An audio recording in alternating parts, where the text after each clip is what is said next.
ఈ యొక్క సమయంలో దేవుని యొక్క మాటలు మనం జ్ఞాపకం చేసుకుందాం.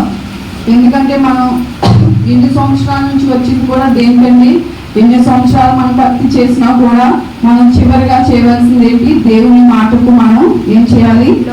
లోబడాలి. ఆయన మాట మనకి ఎంతో గొప్ప వివేచన కలిగిస్తుందని ఇప్పుడు మన కీర్తనలో మనం చదువుకున్నాం కదా. ఒకసారి చూడండి, 119వ కీర్తన 169 వచనం, 172 వచనాలు. యెహోవా నా మొర నీ సన్నిధికి వచ్చును గాక, నీ మాట చొప్పున నాకు వివేకమిమ్ము, నా విన్నపము నీ సన్నిధి చేరనిమ్ము, నీవిచ్చిన మాట చొప్పున నన్ను విడిపింపు. చాలండి.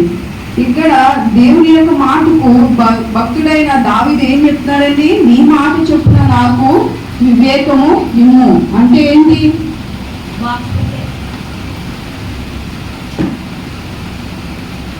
దేవుని యొక్క మాట మనకి ఏమి ఇస్తుందంటే ఇక్కడ వివేకాన్ని ఇస్తుంది.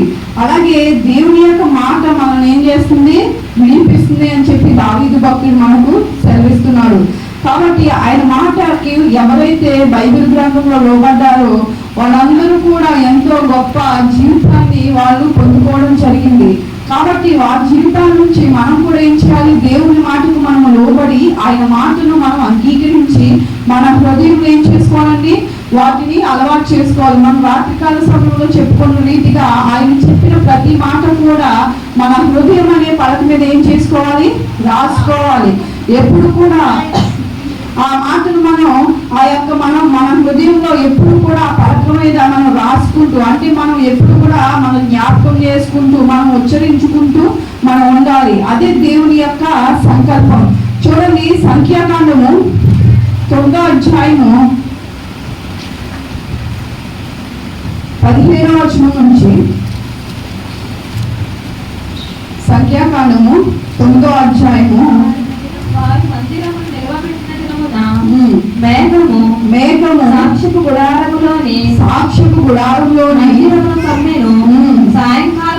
సాయంకాలం మొదలుకొని ఉదయం వరకు అగ్ని వంటి ఆకారము మందిరము మీద ఉండెను. నిత్యము అలాగే జరిగెను. మేఘము మందిరము కమ్మెను. రాత్రి అందు అగ్ని వంటి ఆకారము కనబడెను. ఆ మేఘము గుడారము మీద నుండి పైకెత్తబడినప్పుడు ఇశ్రాయేలీయులు ప్రయాణమై సాగిరి. ఆ మేఘము ఎక్కడ నిలిచెనో అక్కడనే ఇశ్రాయేలీయులు తమ గుడారములను వేసుకొని యెహోవా నోటి మాట చెప్పున ఇశ్రాయేలీయులు ప్రయాణమై సాగిరి. యెహోవా నోటి మాట చెప్పున వారు తమ గుడారములను వేసుకొని ఆ మేఘము మందిరము మీద నిలిచి ఉండిన దినములన్నీయు వారు నిలిచిరి. ఆ మేఘము బహుదినములు మందిరము మీద నిలిచిన ఎడల ఇశ్రాయేలీయులు యెహోవా విధానం అనుసరించి ప్రయాణము చేయకుండిరి. మేఘము కొన్ని దినములు మందిరము మీద నిలిచిన ఎడల వారు నిలిచిరి. యెహోవా నోటి మాట చొప్పుననే నిలిచిరి. యెహోవా నోటి మాట చొప్పున ప్రయాణము చేసిరి. అలాగే మేఘము సాయంకాలం మొదలుకొని ఉదయం వరకు నిలిచిన ఎడల ఉదయమందు ఆ మేఘము పైకెత్తబడగానే వారు ప్రయాణము చేసిరి. పగలేమి రాత్రి ఏమి ఆ మేఘము పైకెత్తబడినప్పుడే వారు ప్రయాణం చేసిరి. ఆ మేఘము 2 దినములు గాని ఒక నెల గాని ఏడాది గాని కలుగు చేసి మందిరము మీద నిలిచిన ఎడల ఇశ్రాయేలీయులు ప్రయాణము చేయక తమ గుడారములలో నిలిచిరి. అది ఎత్తబడినప్పుడు వారు ప్రయాణము చేసి యెహోవా మాట చెప్పున వారు తమ గుడారములను వేసుకొనిరి. యెహోవా మాట చెప్పున వారు ప్రయాణము చేసి మోషే ద్వారా యెహోవా చెప్పిన మాటను బట్టి యెహోవా ఆజ్ఞను అనుసరించి నడిచింది.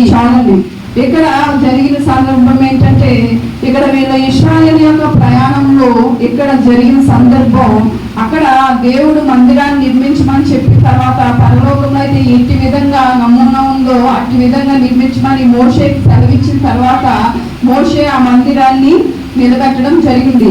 అక్కడ సాక్షి గుడారం మందిరమున అక్కడ ఒక మేఘము కమ్మిందంట. ఆ మేఘం ఏ ఆకారంలో ఉందంటండి? అగ్ని వంటి ఆకారము.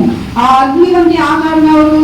మన ప్రభు అయిన యేసుక్రీస్తు వారే వారికి తోడుగా ఉన్నారు, ఆ మేఘంలో ఉన్నారు. ఇక్కడ ఏంటంటే మనం నేర్చుకోవాల్సింది, ఆ ఎప్పుడైతే ఆ అగ్ని వంటి ఆకారము ఉన్నదో ఆ మేఘములో, ఇక్కడ వీళ్ళు ఇష్టానుసారంగా వీళ్ళ జీవితంలో వీళ్ళు ఎప్పుడు కూడా ప్రయాణం చేసేవారు కాదు. ఆ మేఘం ఏం చేస్తే ఆ మేఘము అక్కడ మందిరం మీద ఉన్నప్పుడు అక్కడ ఆగినప్పుడు వీళ్ళు ఏం చేసేవారంట? వాళ్ళ ప్రయాణాన్ని ఆపేసేవారంట. అలాగే ఆ మేఘం మళ్ళీ ఎప్పుడైతే పైకెత్తబడిందో మళ్ళీ ఏం చేసేవారంట? మళ్ళీ ప్రయాణము సాగించేవారు. ఇదంతా అగ్ని వంటి ఆకారం ఉన్న ఆ ప్రభు అయిన యేసుక్రీస్తు మాటను బట్టి అక్కడ మనం చూస్తే వాళ్ళు ఏంటంటే యెహోవా మాటను బట్టి వాళ్ళు ఏం చేశారంట? ప్రయాణము చేశారు. యెహోవా మాట సెలవు లేక ఏది కూడా చేయలేదు. ఆ మేఘములో కనబడిన ఆ అగ్ని వంటి ఆకారము కలిగినటువంటి దేవుడు యెహోవా అనుసరించి మాత్రమే వాళ్ళు ఏం చేశారంట? వాళ్ళు ప్రయాణం చేశారు. అది సంవత్సరం అవ్వచ్చు, ఇంకా ఎక్కువ అవ్వచ్చు, ఒక రోజు అవ్వచ్చు, 2 రోజులు అవ్వచ్చు, ఇంకా ఎన్నో సంవత్సరాలైనా కూడా వాళ్ళు ఏం చేసేవారు? అదే ప్రయాణం. అది ఆగిపోతే కనుక అక్కడే వాళ్ళు ఏం చేసేవారంటే వాళ్ళ ప్రయాణాన్ని నిలిపివేసేవారంట. కాబట్టి పిల్లలు ఏంటంటే ఇక్కడ ఇశ్రాయేలు ప్రజలు దేవుని మాటకు ఎంత విలువిచ్చారంటే, కొన్నిసార్లు కొంతమంది వీళ్ళు చదువుకున్నా కానీ కొంతమంది ఏం చేసేవారు? యెహోవా మాటకు ఎంతో విలువనిచ్చేవాడు. అందుకే కీర్తనకారుడు ఏమంటాడు? ఒక చోట ఏ జనముకు కూడా ఆయన ఇలాంటి గొప్ప న్యాయము చేయలేదు. కాబట్టి ఏ జనాన్ని కూడా దేవుడు ఎంతగా ప్రేమించలేదు ఈ యొక్క ఇశ్రాయేలుని ప్రేమించిన రీతిగా. కాబట్టి మనం ఏం చేయాలంటే ఆయన మాటకు మనం విలువ ఇవ్వాలి. ఇక్కడ దేవుని యొక్క మాట ఏ విధంగా పోల్చబడింది? అగ్నిలాగా పోల్చబడింది. ఒక అగ్ని ఆకారంలో దేవుడు వాళ్ళకి ఏమయ్యాడు?